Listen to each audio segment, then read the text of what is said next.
Paz do Senhor, bom dia. Deus abençoe sua vida.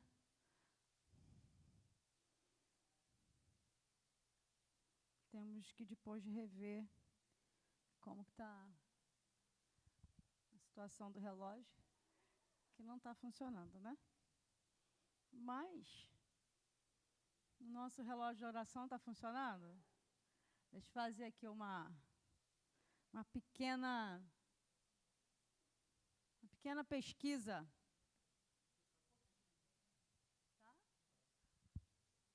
Tá bom, então. Então tá, porque a irmã Ivone falou assim, esse relógio não está funcionando direito. Aí se a irmã Ivone falou, eu vou o quê? Acatar, exatamente. Queridos, vamos fazer uma pesquisa aqui. Como é que está seu relógio de oração aqui? Está pontual? Vocês estão adiantados ou atrasados no relógio de oração? Hein, Raquel? Está em dia? Jéssica está em dia? Adriana? Que bom. Pastor Enéas, está com o relógio de oração aí nos ponteiros acertados? Deixa eu ver, irmão Bede, Lídia. Dizem que os presbiterianos oram mais do que assembleanos. Patrícia está com os ponteiros aí ajustados? Patrícia, você é uma graça. Deixa eu ver desse lado aqui. Como é que estão os ponteiros aí? Relógio de oração. Estão orando? Está orando ou não está? Eu acho que aquele povo lá está orando mais do que vocês, não? Hein? Ninguém vai se defender aí, não? Irmão Valci, está com o relógio de oração em dia? Amém? Graças a Deus. E esse lado aqui? Acho que a irmã Nelma não está com os ponteiros muito certo, não.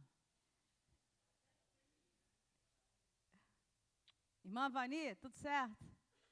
Amém. Deus abençoe vocês. Sejam bem-vindos. Nós vamos para mais um estudo hoje. O presbítero Marcelo estava, né, na escala de hoje, mas ele teve um compromisso, precisou viajar. E cabe a nós aqui estar com vocês nessa manhã tão especial. Amém? Vamos, então, abra aí a sua Bíblia. Todos estão com Bíblia?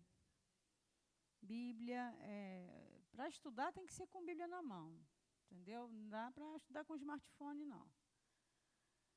Abra a sua Bíblia. Nossa recomendação também é que você sempre traga um papel, uma caneta, tá bom? É a lição 14, que fala sobre um perfil de pessoas que na época de Tiago, eram também cristãos. Porém, cristãos que precisavam de aprender no Senhor a serem cristãos piedosos, cristãos fiéis. Lembrando que Tiago, ele também tem um comprometimento de escrever e não esquecer do mundo à sua volta. Então, Tiago sempre fala do contexto à sua volta. Abra, então, por favor, Tiago, capítulo 5. Vocês já conseguem aí localizar facilmente? Tiago? Sim ou não?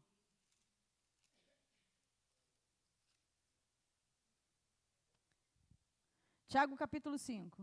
Obrigada, bota aqui, muito obrigada. Estamos na final. Ele nem entendeu o que eu falei. Estamos na final. Graças a Deus. Então, Tiago ensina e expõe, ele apresenta, irmãos, o que está à volta, no contexto da igreja. Isso é muito bom, porque estamos no céu? Não estamos no céu. Estamos na nossa jornada, na nossa peregrinação de fé na terra. E ao nosso redor, existem muitas situações acontecendo. O mundo, ele caminha com as suas próprias pernas. Eu nem vou dizer que o mundo caminha. O mundo vai tentando, né? Dando um tropeço ali, um tropeço aqui, acolá. Por isso que Tiago fala do mundanismo. Tiago fala, e é interessante esse capítulo 5, da situação de homens ricos, que são ricos avarentos. A questão que Tiago traz para a gente não é o ser rico. Ser rico não é um problema. Alguém aqui vê problema em ser rico? Hein? Também? Eu também queria. A questão não é você ser rico, você tem condições financeiras. Isso não descaracteriza você como servo de Deus. Temos muitos servos de Deus por aí que têm muito dinheiro, gente. E são servos do Senhor. E fazem uma mordomia correta, piedosa, fiel, nas suas posses, seus bens, e não necessariamente só do dinheiro, porque a riqueza, ela não se resume a você ter dólares, libras, reais na sua conta bancária. As riquezas hoje vão desde imóveis, empresas, aviões, carros, tem vários tipos de riquezas. E Tiago reserva aqui pelo menos 6 versículos falando sobre ricos, pessoas ricas, que são ricas e avarentas. Aí que está o problema. Então, o título da lição é condenação. Se existe condenação, porque alguém caiu em um erro, numa prática errada. Condenação, os ricos gananciosos. Então, existem os ricos que são avarentos e gananciosos. Como eles são vistos diante dos olhos de Deus? Como pessoas que pecam, erram, transgridem. E Tiago diz que há seu tempo e ainda, quem sabe, nesse tempo, o Senhor visitaria essas pessoas ricos, gananciosos. Já imaginou, Severino, o que é isso? Lá na tua terra, Severina. Qual a sua terra mesmo? É Pernambuco. Lá tem muita gente rica? A riqueza lá é o quê? Terra? Gado? Uhum. Tem muita gente rica lá? Você também tem fazenda lá? Olha o que estamos descobrindo nessa manhã. Como assim você tem fazenda lá?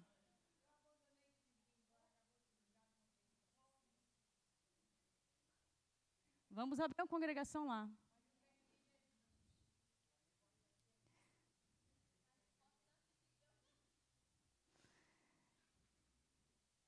O nosso Brasil, né, é um Brasil que atrai os empreendedores de todo mundo, né, porque é uma terra próspera, é um povo ordeiro, é um país que não tem guerras, é um país que a própria natureza coopera. A própria natureza coopera para que muitos projetos deem certo aqui. Os nossos verões são convites para vários passeios, para o turismo. O nosso inverno não é um inverno que isola as pessoas dentro de casa, mas é o inverno que convida as pessoas a vestirem-se melhor, comprar um casaco, comprar uma bota, né, Nelma? Nelma é recordista em comprar calçados nessa igreja, gente. Ela tem uma coleção de calçados. É uma terra muito convidativa. Muito. Os empresários olham o Brasil como uma terra próspera, um povo ordeiro, um povo trabalhador, um povo simpático. Então, aqui, quem deseja investir, aqui é um excelente lugar.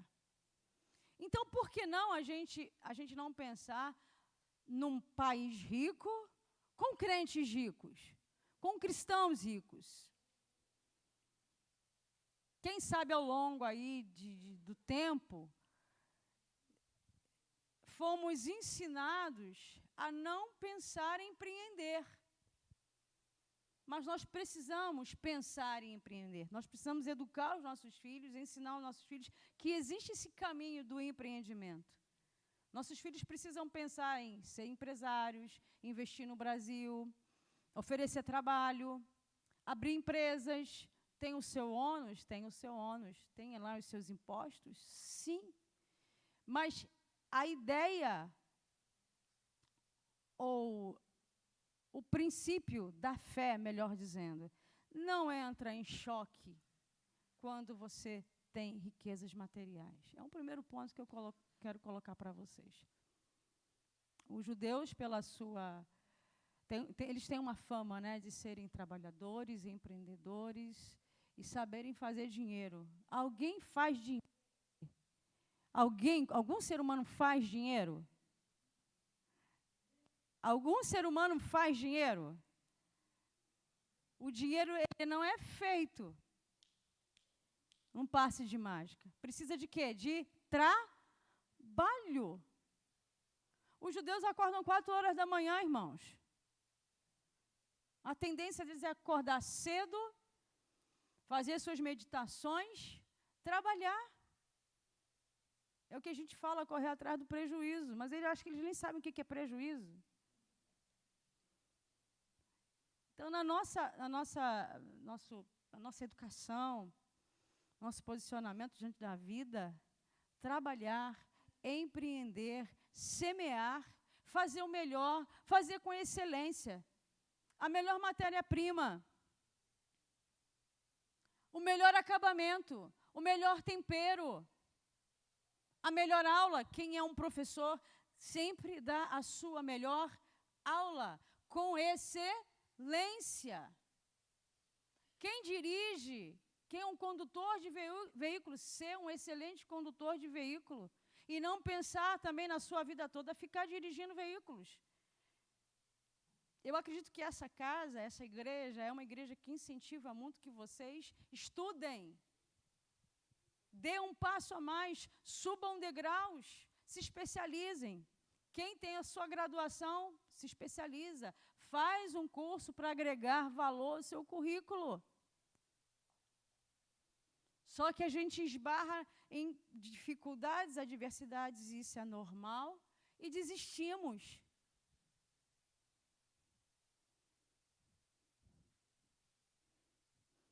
Para essa semeadura, e quando você investe, quando você trabalha, quando você empreende, quando você acredita, quando você faz a sua marca, quando você tem a sua empresa, você tem um comprometimento de ser a empresa, o empreendimento de um cristão. O sorvete que você faz, o bolo que você faz, Luciana, o artesanato que você faz, tem que ter a marca de um cristão. No trato com a clientela, nos ajustes financeiros com a clientela, com a mordomia cristã, com o que você ganha, com o seu lucro, da forma que o Senhor te abençoa. Ser um dizimista da casa do Senhor. Ser ofertante da casa do Senhor. Nos enganamos quando pensamos que dízimos e ofertas são de grandes montantes. Quando eu ganhar 10 mil reais por mês, eu vou dizimar na casa do Senhor. É assim? Se você ganhou R$10 na sua semana, eu disse, gente, R$10, R$10 no mês, tenha o prazer de devolver ao Senhor, em gratidão, em louvor, R$1. Aí já está um sinal de prosperidade, porque você é o Senhor do dinheiro. Você é o Senhor dos R$10, você é Senhor dos R$10.000. Sim? Uhum.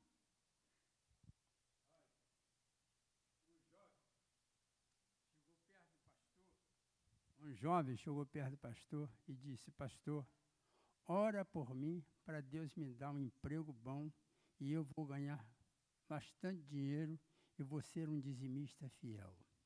O pastor orou e Deus abriu as portas para aquele jovem que ele começou a ganhar muito dinheiro. Aí depois ele foi lá e falou com o pastor o seguinte: ó pastor, eu estou ganhando muito dinheiro e o dízimo está muito e eu não vou dar o dízimo todo não. Aí o pastor falou: não tem nenhum problema não, eu vou fazer uma oração para voltar a estaca zero, quando você veio me pedir para aumentar o teu salário. Não, pastor, não faz isso não.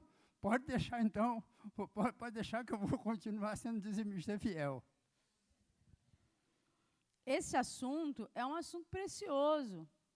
E eu não tenho nenhum receio, assim como aprendi com o pastor Enés e com os meus pais, eu aprendi a ser dizimista da casa do Senhor com os meus pais, com os meus pastores. Lá em Jaceruba era com o pastor Silas, pastor Ivo, pastor Enéas.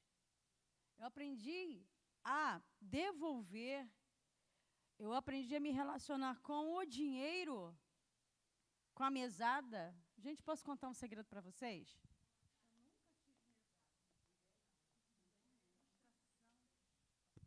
Mexendo catucando a onça com vara curta. Estou brincando, gente. Os meus pais sempre deram do bom e do melhor para a gente.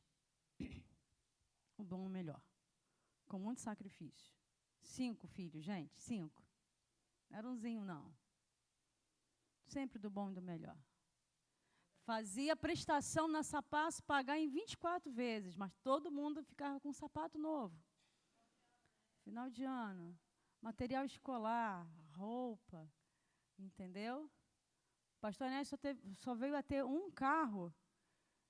O primeiro carro dele foi uma Brasília branca. Uma Brasília branca, né, Nelma? E depois, já de velho, que ele vai ter um carro. Depois ele teve um Apollo. Depois, acho que um Escort. Entendeu? Aí teve um dia, graças a Deus, teve um dia que ele foi na agência e pegou um carro zero.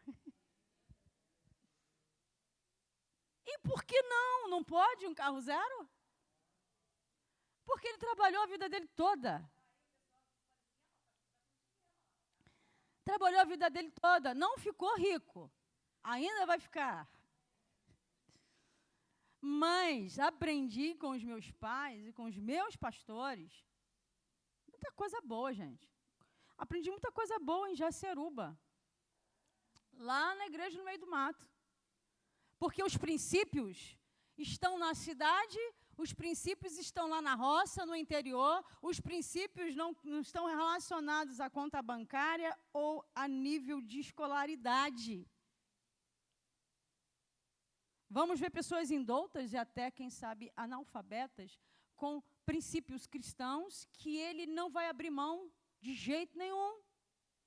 E lidar com os dinheiros envolve mordomia, fidelidade ao Senhor. Você está livre da avareza, você está livre da ganância, você está livre da arrogância, da vaidade. Tiago, então, capítulo 5, ele começa assim. Pastor Enés hoje está com a unção de orar.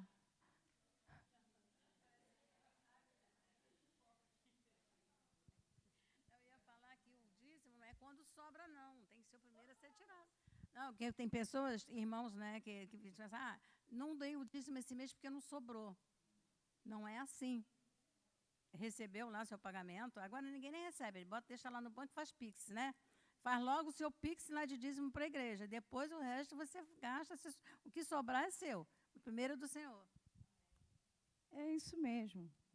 Nós não temos receio de falar. Nós não vamos ficar atormentando os irmãos, nem fazendo lavagem cerebral, nem dizendo que dê e você vai receber do Senhor. Aqui você não vai ouvir ninguém pregando isso. Nem eu, nem o pastor Inés, nem o pastor Luiz Carlos, que nós estamos centrados na palavra. Ai de nós se a gente ensinar heresia para vocês. A gente vai direto para o inferno. Porque não é isso que diz? Senhor, nós pregamos tanto lá na DBG, pregamos, oramos, expulsamos demônios, oramos para os enfermos. Aí o Senhor falou assim, apartai-vos de mim, eu não conheço vocês não. Porque nós precisamos ser fiéis à palavra. E o que estamos ensinando aqui são coisas simples, mas são princípios do reino do Senhor. Princípios do reino. Tiago capítulo 5, versículo 1. Atendei agora, ricos. Atenção, ricos, chorai. Lamentando. Por causa das vossas misérias. Em outra versão está desventuras. Sim, misérias e desventuras que virão sobre vocês. Então, Tiago já começa com uma palavra muito dura. Ele já começa a prensar. Ele começa a estreitar. Tiago começa a chamar a responsabilidade para os crentes, os cristãos, o quê? Pobres? Não. Os cristãos, o quê? Ricos. Porém, quando ele prega aos ricos, ele também está fazendo reverberar essa palavra, amplificando essa palavra para que quem é incrédulo também ouça e se posicione. Dá uma ida, vai lá em Timóteo, 2 Timóteo 3:1. Alguém pode ler para mim? 2 Timóteo 3:1.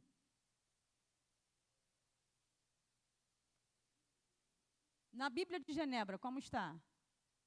Que chique, hein? Só tem ela que tem Bíblia de Genebra aqui. Hoje eu vou pegar no pé dela.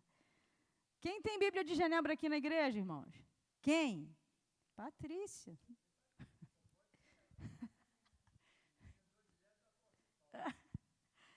Ai, Jesus. Leia para mim, filha. 2 Timóteo 3:1.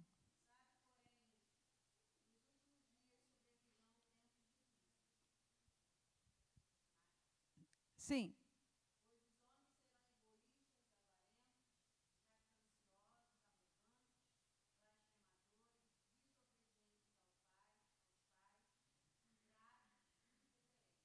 Tá bom. Só falou de gente boa, né? Qual o primeiro adjetivo aí, Patrícia? Nos últimos dias? Sim, depois. Fala de caráter, de pessoa. Sim, egoístas. Quem gosta de estar perto de pessoas egoístas? Se relacionar com pessoas egoístas. Você não é aquele relacionamento pontual, tá bom? Entrou dentro do ônibus, sentou-se ao lado de uma pessoa que é egoísta. Aí até que você deu sorte, porque não vai te complicar muito a vida. Mas se relacionar com pessoas egoístas. O egoísta, ele pensa só em si mesmo. Próximo. Avarento. Gente, o que é uma pessoa avarenta? Vocês conhecem uma pessoa avarenta? Quem lembra do Nonô Correia, na novela? É sério. Tipicamente, é um personagem, um estereótipo perfeito de pessoa avarenta. Quem lembra do Nonô Correia? Lembra não, pai, na novela?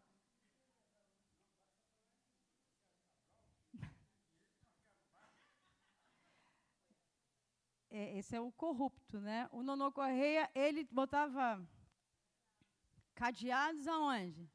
Ninguém esqueceu isso, né? Todo mundo via novela.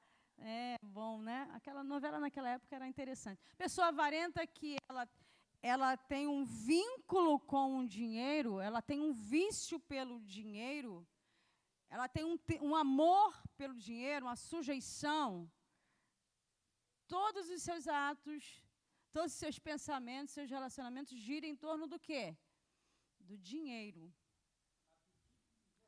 Apetite desordenado pelas riquezas. Não divide, não compartilha, não paga um salário justo, sempre quer levar vantagem, trata com leviandade os seus negócios, não dá herança, não reparte, não quer pagar o preço justo. O avarento, ele empresta dinheiro a juros abusivos. Tem um nome, não tem? Quem faz isso? Agiota. Todo agiota é um avarento. No entanto, nem todo avarento é um agiota. Tudo bem? Próximo. Quem já ouviu essa palavra aí, jactanciosos? Orgulhosos.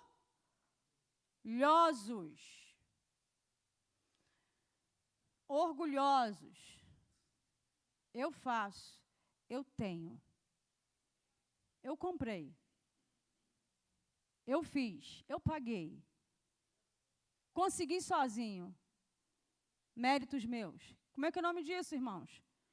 Orgulho. O orgulho no sentido, não, eu tenho orgulho do meu filho. Não, orgulho envaidecido. Próxima característica. Arrogantes. O que é uma pessoa arrogante? Que não te respeita, não respeita ao próximo, não respeita o seu horário de entrar no trabalho, não respeita o seu horário de sair do trabalho, não paga os trabalhadores em dia, não paga um salário justo. São pessoas o quê? Além de péssimos empregadores, são o quê? Pessoas arrogantes. Pode continuar, Patrícia. O que é blasfemar? O que é, irmãos? O que é o blasfemo? Qual a característica dele? Aquele que fala mal contra quem? Contra quem, gente? Contra a santidade de Deus. Alguns políticos, algumas personalidades no mundo, e até alguns empresários também, falam assim, olha, com Deus ou sem Deus, eu chego lá.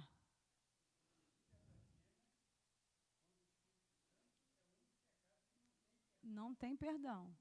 Não tem perdão. É irreversível.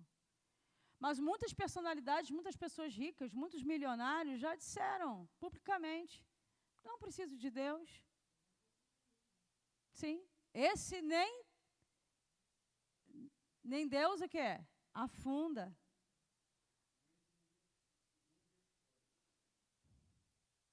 Temos casos aí, né? Temos casos. Eu lembro que, no contexto da promulgação da Constituinte no Brasil, a Constituição brasileira, teve um político, os mais velhos vão lembrar o nome, que teve um posicionamento de arrogância, de ser blasfemo diante do Senhor. Lembra disso, pastor Enéas? Ulisses Guimarães. Pegou assim a Constituição, ó. Vocês não lembram, os novinhos vão lembrar disso, não. Eu era também muito novinha, tá, gente? Sério que eu era.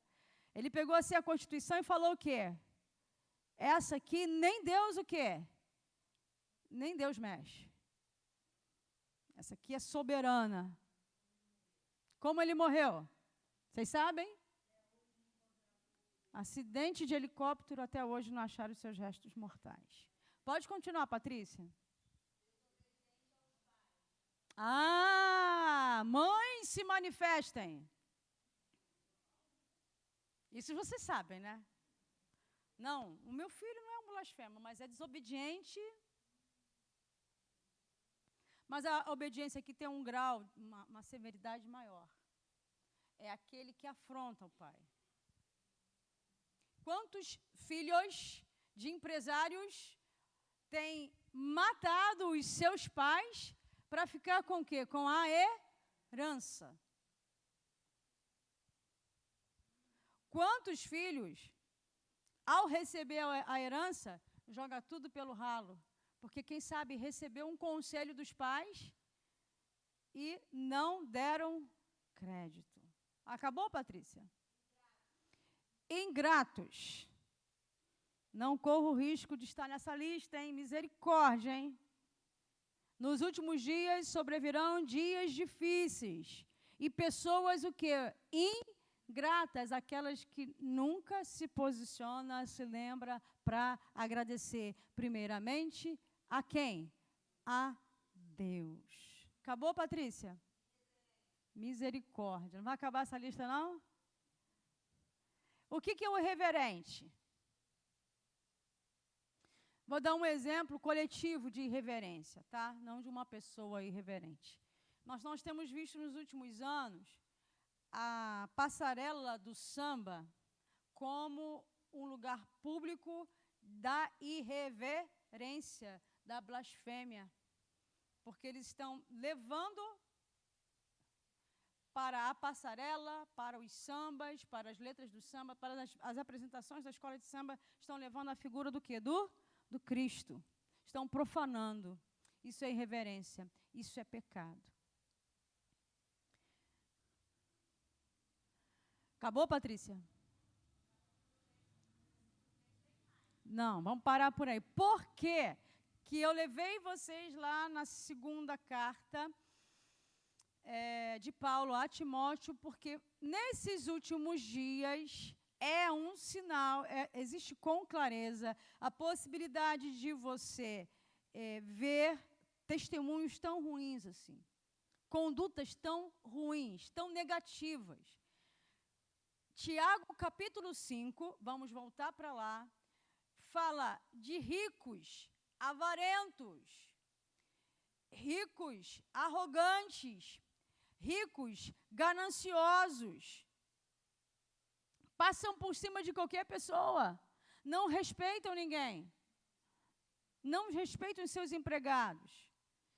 Porém, a palavra diz: ricos, chorai, lamentai, por causa das suas desventuras, frustrações, perdas, falências. Uma coisa que o rico arrogante não lembra é que um dia a morte chega. Uma coisa que o rico, avarento, orgulhoso, ganancioso, ele nunca lembra. Ele foge de uma realidade. Ele foge da realidade da vida. E ele não se entende tão frágil, tão dependente. Sabe por que ele tem dinheiro?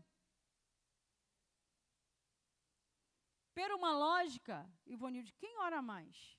O rico ou o pobre? Hã? Por quê? Por quê, gente? A riqueza não supre algumas necessidades? A riqueza não dá aquela sensação de plenitude, quase céu? De perfeito. Se um ser humano tem a sensação de poder, ele é arrogante. Certo? Se ele tem uma sensação de poder, ele tem 3 Ferraris, ele tem 2 helicópteros, ele tem dinheiro na Suíça, nos Estados Unidos, na Inglaterra, empresas no Japão. Essa pessoa não tem uma sensação de poder? Não precisa muito não, gente. Entra dentro de um carro novo. Entra dentro de um restaurante. Coloca uma roupa de grife. Um óculos Ray-Ban, aparência, bens materiais que dão uma sensação de quê? Pobreza? Coitadinho de mim? Que sensação é essa, gente? De poder. O dinheiro te dá uma sensação de poder.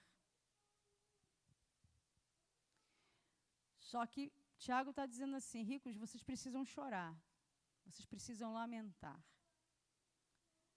Porque virão sobre vocês desventuras. Tiago está dizendo assim, vai chegar uma hora que vocês vão perder tudo. Vocês vão ficar só com o quê? Com a roupa do corpo e com a fé. A fé que uma vez foi dada. A fé que ela é guardada como bom depósito.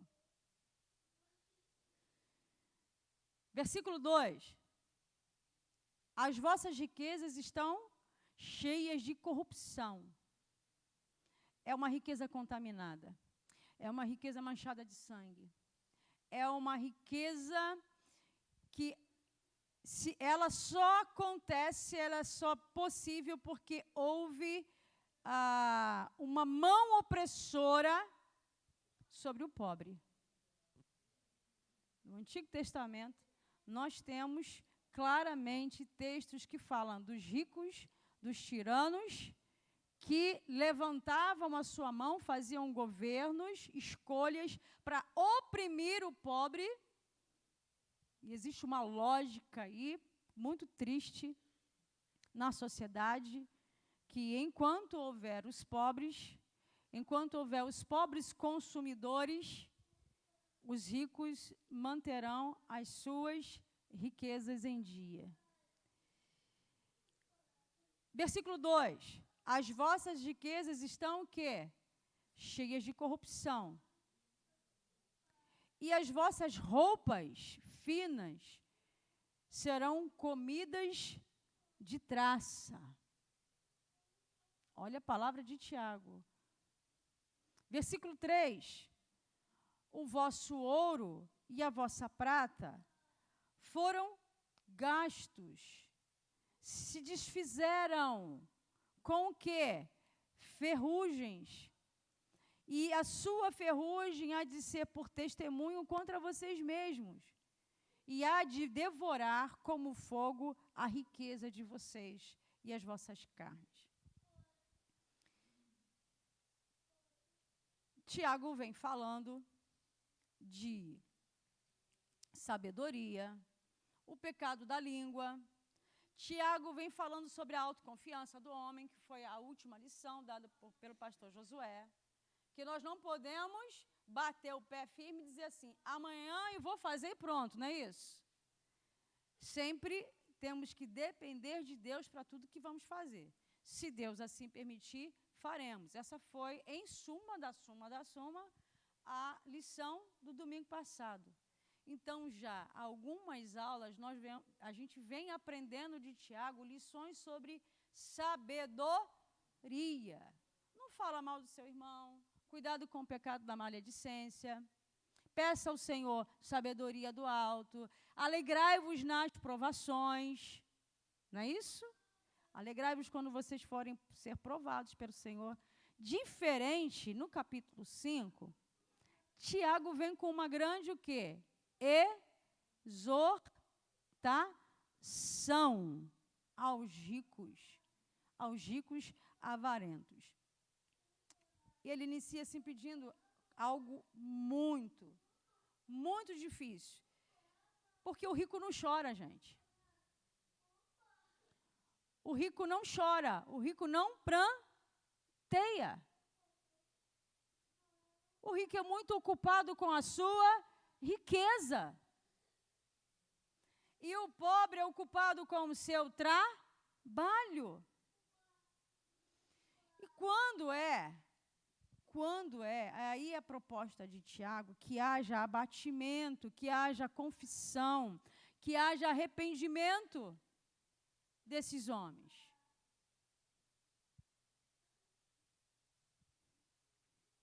Isso que o Tiago está dizendo, vocês precisam chorar. Primeiro chorar porque essa riqueza, ela te amarra às coisas materiais.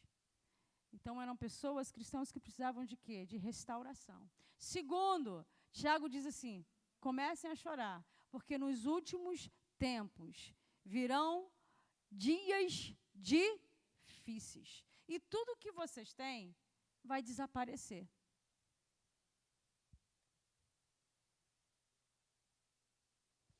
Crise econômica mundial de 1929. A crise começa nos Estados Unidos, quando muitos ricos, milionários, empresários perderam tudo. Vocês não têm nem a noção do que eles perderam. Não é perder, gente, R$200 quando você vai na padaria, no mercado. Eles perderam fortunas. A quebra, né, uma queda absurda, vertiginosa da Bolsa de Valores em Nova York. Tudo que aqueles homens investiram ao longo de tempos e tempos e tempos virou o quê? Cinza. Amanheceram ricos, poderosos, foram dormir pobres.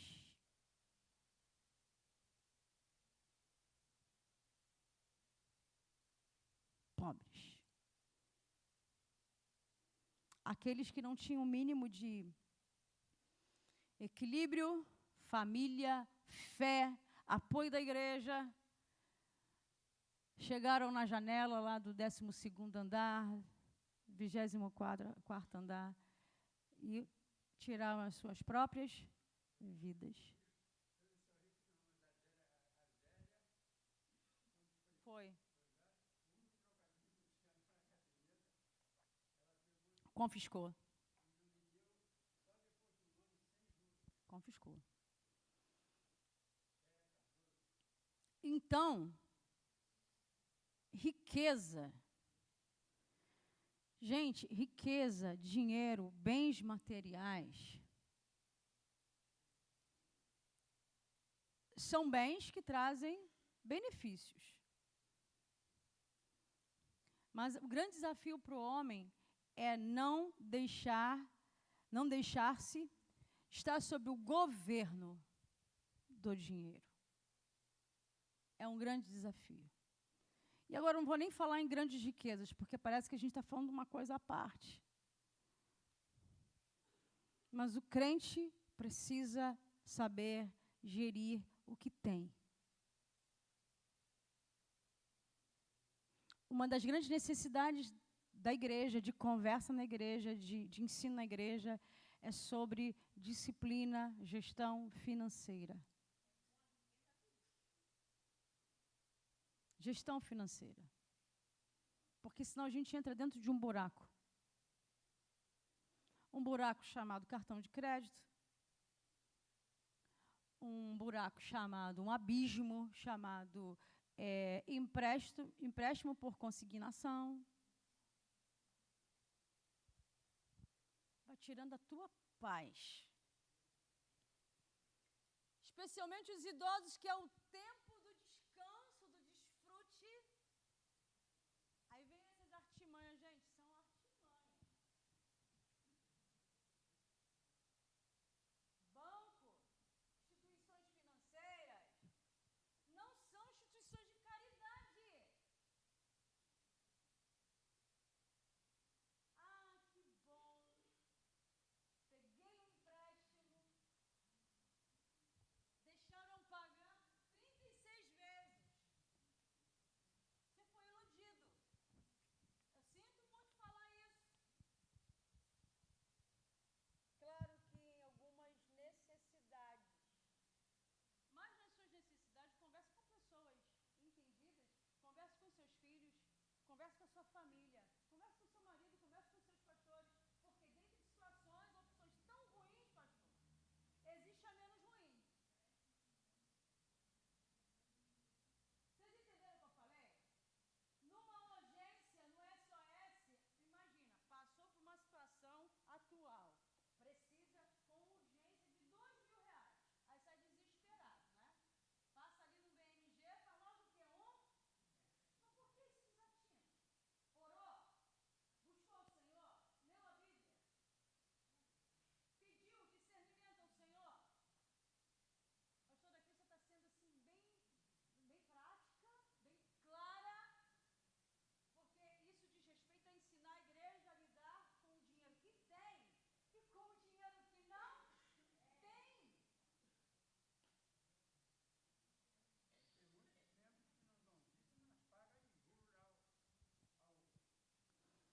Juros é uma coisa terrível.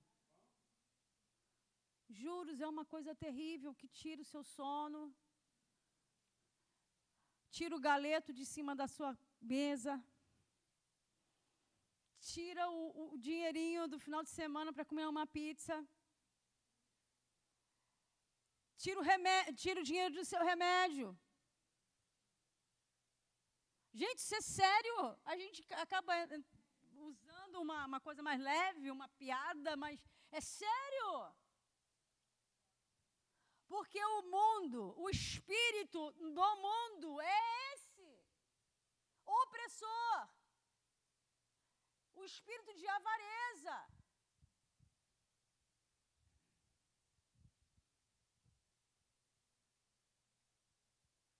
Que dura essa palavra de Tiago, que está alertando vocês que se sentem poderosos, vocês vão ficar sem nada.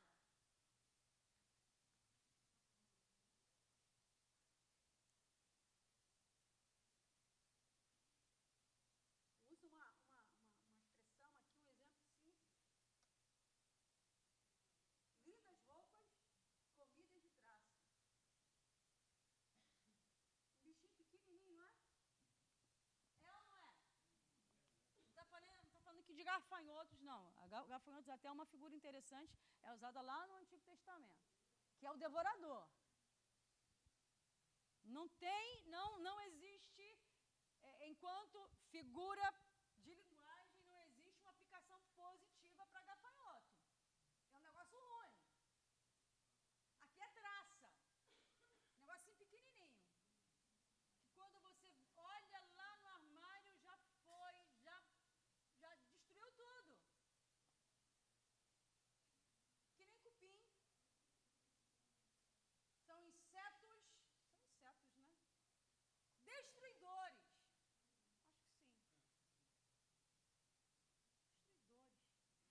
Vamos à aplicação espiritual? Abra a sua gaveta, abra o seu coração, abra o seu armário, vê na sua casa, limpa a sua casa, faxina a sua casa, tira as traças. Tira o pecado, gente. Tira o pecado, tira a murmuração, tira o orgulho, tira a avareza. Para limpar, para restaurar. Estamos vivendo os últimos dias. Comecei essa aula, essa palavra dizendo, irmãos, trabalhem, façam com excelência. Eu disse assim, desde a pessoa, gente, que dá uma aula, desde a pessoa que faz uma faxina, desde a pessoa que faz um artesanato, vai fazendo com excelência, dizendo, o Senhor me deu o dom, o Senhor me deu a habilidade, o Senhor me deu o movimento, o Senhor me deu a visão.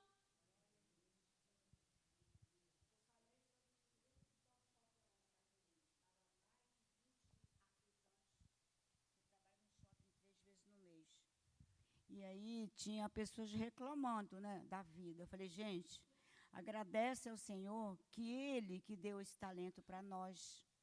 Se a gente está aqui, porque foi a permissão dEle. Olha onde nós estamos, dentro de um top shopping. Mas vamos ter a sensação de poder, um poder saudável, eu falei para elas. Uma oportunidade que o Senhor está nos dando de estarmos aqui, dentro desse lugar. A gente não paga nada aqui. A gente tem esse espaço aqui de graça, um lugar tão lindo desse. Então, vamos agradecer ao Senhor por isso. Aí tem um moço lá chamado Roy, que ele é meio bruxo. Nesses ambientes que a gente trabalha de artesanato, tem muitas coisas, né? E a gente, como cristão, tem que saber lidar, tem que ter jogo de cintura, senão a gente é chacoalhada. E aí ele me perguntou assim, de que planeta você veio? Eu disse, de onde você está? Eu sou filha do mesmo Deus que você é. Quando Ele criou a gente lá no Éden, eu sou filha dele quanto você. Por que Ele falou isso? Porque Ele sabe que Ele sentiu que a minha linguagem não é igual. A minha linguagem, ela se diferenciou naquele ambiente. E ali eu falo para as meninas todos os dias. Aí eu ligo para elas, algumas com depressão, Ali, todos ali, eu descobri que cada um tem um problema. Não só eu só que tenho um filho problemático. Todas ali, uma tem um filho que usa droga, a outra tem a filha com a depressão, o outro tem um esposo que separou, que arranjou outra esposa. E cada um ali tem problemas sérios. Uma mãe que sustenta um filho adulto dentro de casa. Então, ali, todas nós ali temos um problema. Eu expliquei para elas isso ontem. Mas estamos trabalhando. Ah, não vendi nada, mas vai vender depois. Porque lá na rua, na feira da rua, você tem que pagar 15, 20 reais. Você não tem um banheiro, você não fica de sol, chuva, chuva. O vento vem, leva a sua mercadoria pelo chão afora. Então, ali vocês têm uma luta aqui e lá vocês pagam 15, 20, 30 reais. E às vezes não vende nada. Aqui vocês estão num lugar fresquinho, com ar-condicionado o dia todo, com um banheirinho limpo para tomar um banho. Até para tomar um banho se quiser. E ali eu falei com ela sobre isso ontem, sobre o poder, sobre o talento que o Senhor deu para cada um de nós ali, que é um talento que Ele deu para a gente. Né? Aí eu falei sobre isso. Você está falando sobre isso aí, A gente vai compartilhando a palavra, irmãos, e você vai fazendo as suas conexões. Você vai aplicando isso na sua vida.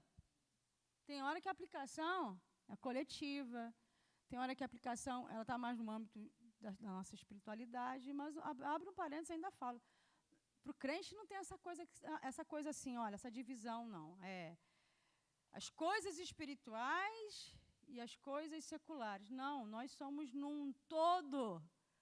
No todo, a gente tem que sempre pensar nessa completude. Somos todos, na nossa plenitude, somos do Senhor.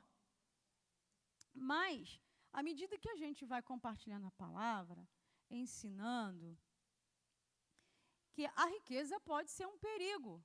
Mas como é que eu vou pregar isso para os irmãos que tem que passar um mês com a aposentadoria? Parece, pastora, está falando esse assunto aqui por quê? Primeiro, eu estou dizendo um princípio bíblico, uma doutrina bíblica. Cuidado, o dinheiro, você é o senhor do seu dinheiro.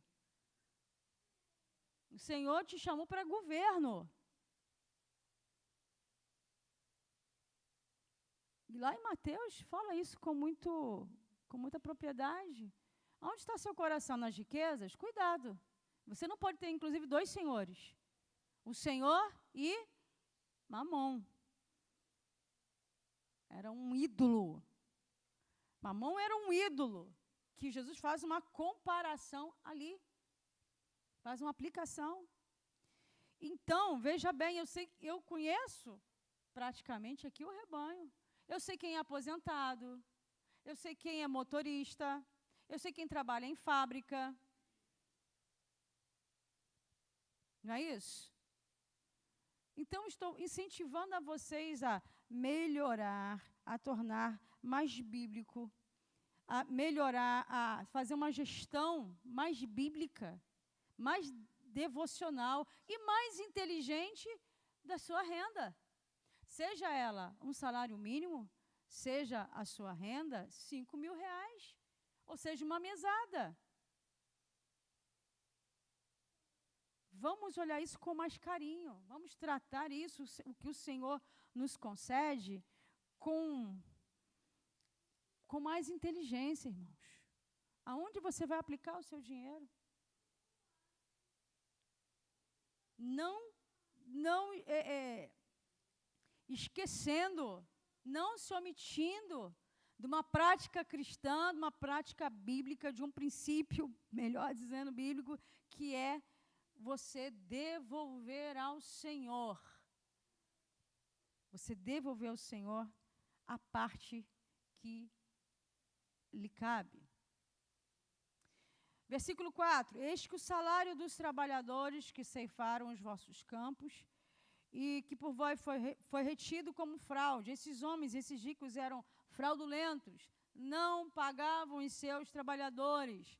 Era como se exercessem sobre eles um poder, e eles eram trabalhadores de sol a sol e viviam sob opressão. Então, o versículo 4 fala sobre isso. Fala do salário dos trabalhadores que ceifaram os vossos campos. Esse salário foi retido com fraude. E diz: existe aí um espírito que clama, está clamando, e os clamores dos ceifeiros penetraram até os ouvidos do Senhor dos Exércitos. O Senhor não ignora. O Senhor não ignora o clamor daquele que vive sobre opressão. E aqui está se referindo a trabalhadores que estão de sol a sol, ceifando os campos, o povo lá, os ricos, os donos, os senhores só enriquecendo e os trabalhadores não sendo recompensados de acordo com o seu salário. Tendes vivido, então, regaladamente sobre a terra, ostentações, festas, vinhos, dinheiro jogado aí, ó, no ralo, gente. Falta de responsabilidade nos gastos do seu dinheiro.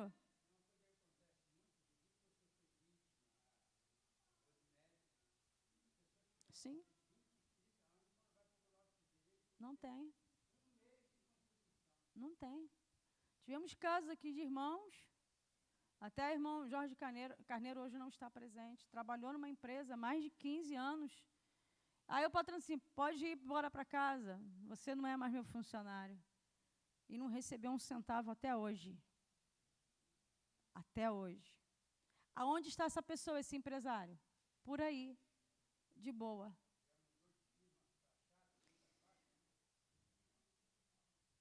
Tendes vivido regaladamente sobre a terra, tendes vivido nos prazeres, tendes engordado os vossos corações, inclusive em dias de matança.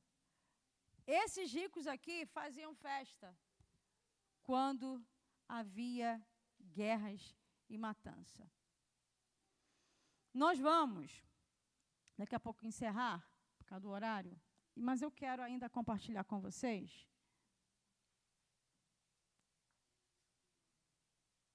São 10h30, misericórdia.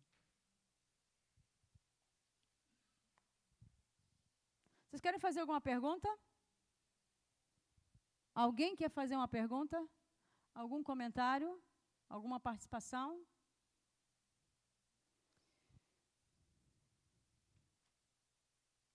Abra, por gentileza, é o último versículo que eu vou ler nessa manhã. Eclesiastes 5. Eclesiastes 5, 10, 11.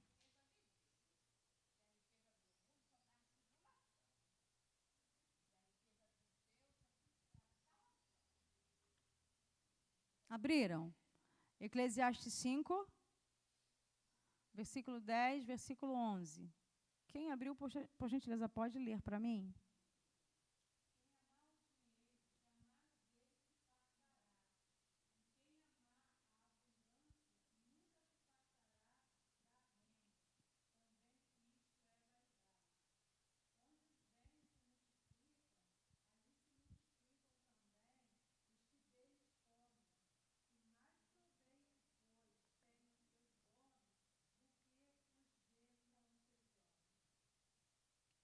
Falando aí de uma relação com o dinheiro que causa, que traz ao homem um vazio.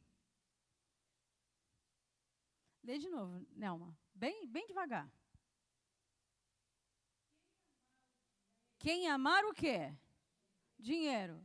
Em algumas versões está riqueza. Pode ler. Muito bem. Essa pessoa nunca estará o quê? Quanto mais dinheiro, mais deseja, mesmo que não precise.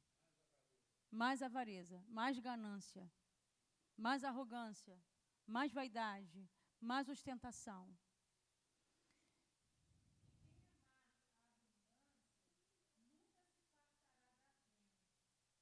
A abundância aí não é no sentido positivo, tá bom? É de ter além do que precisa. Vive se gabando do seu excedente. Não divide com o pobre o seu excedente. Sim, perfeito. Exatamente. Hoje mesmo pedirão a tua alma, isso está escrito nos evangelhos. Pode continuar, Nelma.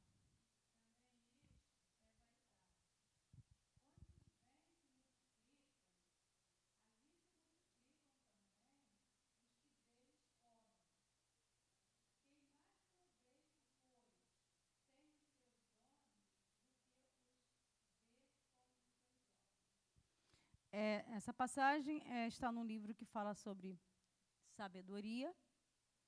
Provérbios e Eclesiastes falam de lições para a vida, lições de sabedoria, lições de espiritualidade. Então, a gente precisa considerar esse texto, sim, porque diz respeito a um ensinamento, a um texto de sabedoria que precisamos levar para a vida. Claramente, Eclesiastes 5:10 está dizendo do amor ao dinheiro, que é vaidade. E todo tipo de vaidade causa no homem um vazio, uma dependência, uma falsa alegria, um falso contentamento, uma falsa felicidade. O dinheiro é o grande causador das mentiras, das ilusões, das frustrações. Olha quantos abastados ou terminaram na miséria, embriagados, drogados, ou terminaram a sua vida isolados, num cantinho, sem ninguém, sem família, doentes. Porque na sua vida, a sua maior devoção foi a sua riqueza. Então, queridos, tenham cuidado. É uma advertência de Tiago à igreja, uma palavra de sabedoria de Tiago à igreja. Ser rico é ilícito, é pecado? Não. Porém, a avareza é pecado, a arrogância é pecado, a ganância é pecado. Então, temos um desafio, então, e finalizando, de não confiar nas riquezas, não confie, irmãos, sinceramente, não confie com tanta facilidade nas instituições financeiras. Cuidado com isso. Faça o seu pé de meia. Faça uma boa gestão do seu salário. Faça o orçamento. Veja o quanto você pode gastar. Veja o quanto você pode ajudar uma pessoa. O quanto você pode presentear uma pessoa. O quanto você pode mudar de carro, mudar de casa, comprar um imóvel. Isso tudo é bom, mas faça com sabedoria.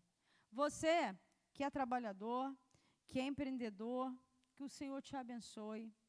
Que o Senhor te dê inteligência para as finanças, que o Senhor te dê inteligência para você empreender, mas em todas as coisas, seja fiel ao Senhor. Amém?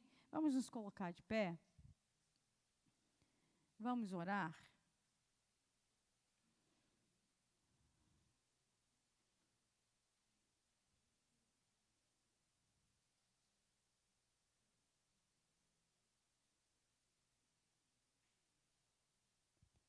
Nós temos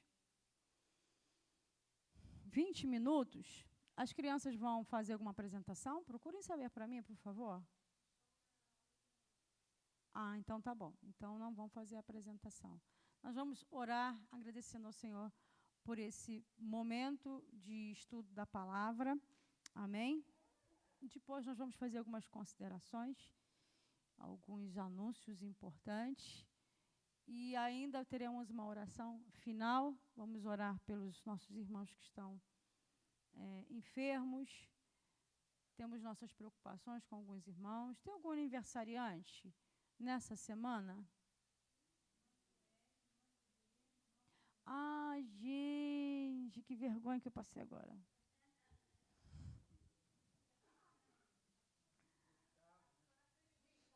Que vergonha, Severina. Meu Deus. Depois nós vamos orar por você. Severina fez aniversário, irmã Sirene, o Gustavo. Né? Verdade. Reginaldo está se recuperando de uma cirurgia. Mas vamos orar. Senhor, muito obrigada por essa manhã com a palavra. Obrigada, Deus, por essa manhã de reflexão. Alguns momentos houve uma palavra que talvez nunca tivéssemos pensado antes. E deixa-nos então, Senhor, prudentes, alertas, dá-nos mais discernimento, Deus. Nós não queremos a malícia do mundo. Não queremos agir com malícia. Nós não queremos agir, Senhor, intentando contra o outro, Senhor.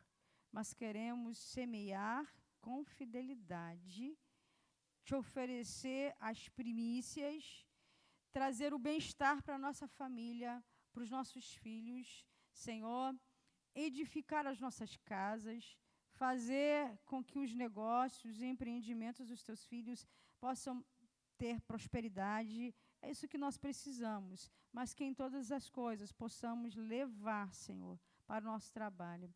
E para a mordomia das finanças, Senhor, a marca do cristão, que é a fidelidade. Em todas as coisas, dependemos de Ti, não somos autossuficientes, não somos abastados, não queremos, Senhor, ser contados como aqueles que estão ali, como na narrativa de Timóteo, Senhor, avarentos, orgulhosos, desobedientes. Nos guarda, Senhor, e prepara-nos sempre como igreja santa, obediente, que se humilha, mas que faz com excelência a sua semeadura sobre a face da terra. Em tudo te louvamos, te agradecemos em nome de Jesus. Amém? Irmã Ivone, faz aqui a parte dos aniversários. Eu estou precisando descansar minha voz. Faz uma oração final.